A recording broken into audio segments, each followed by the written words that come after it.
আপনার অ্যাকাউন্টে তো মাত্র 700 টাকা আছে। ও কি করছেন ম্যাডাম? হ্যাঁ, আমার বাজান বললো যে আমার অ্যাকাউন্টে 5,000 টাকা পাঠাইছে।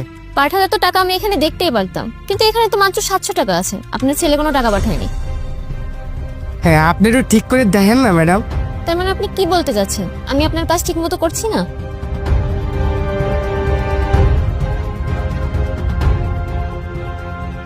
আচ্ছা ম্যাডাম, আপনি আপনি একটু আমার বাজানের সাথে কথা কন তো।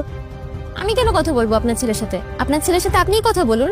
আমি তো আপনার অ্যাকাউন্টের ব্যালেন্স দেখতেই পারছি, এখানে 700 টাকা আছে। আপনি সাইডে যান তো, পেছনের জনকে আসতে দিন। আঙ্কেল আপনার কি হলো? আমাদেরও তো সময়ের মূল্য আছে নাকি?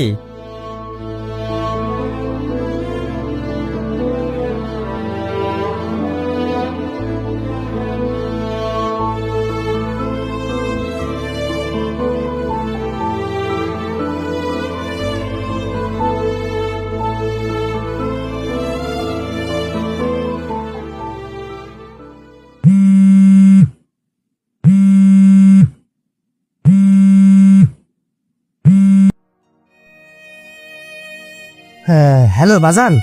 হ্যাঁ বলো। বাজান শোন। হ্যাঁ, যা বলার একটু তাড়াতাড়ি বলো। বাজান, তুই কি টাকাটা ব্যাংকে পাঠাইছিলি? তোমাকে তো বললামই আমি ব্যাংকে টাকা পাঠিয়েছি, আবার কেন জিজ্ঞাসা করছো? বাজান, আমি তো ব্যাংকে আইলাম, কি দিনে সারা কষে আমার ব্যাংকে নাকি টাকা নেন। আর এটা আমার কাছে কেন জিজ্ঞাসা করছো? ব্যাংকের লোকের কাছে জিজ্ঞাসা করো। আমাকে কেন বিরক্ত করছো তুমি? তুমি জানো না আমি অফিসে কাজ করছি, শুধু শুধু বিরক্ত করছো। আমি রাখছি। বাজান শোন।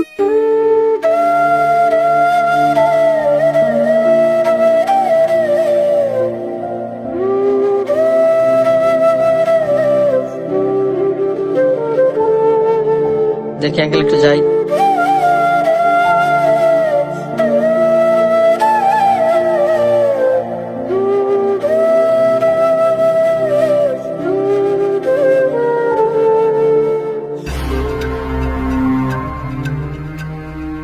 আপনি আবার এসেছেন? আপনাকে তো বললাম আপনার ছেলে কোনো টাকা পাঠায়নি, তারপরও কেন ঘুরঘুর করছেন এখানে? স্যার, এই নিন আপনার চেকটা। 4 নম্বর কাউন্টার থেকে টাকাটা তুলে নিন। ম্যাডাম, তারপর দেখুন না ম্যাডাম, হ্যাঁ আমার অনেক বিপদ ম্যাডাম। এভাবে আমাদের সময় নষ্ট করবেন না প্লিজ, আপনি যান এখান থেকে। এক্সকিউজ মি, আপনি একটু আমার এখানে আসুন। স্যার, আপনি এখানে আসুন না।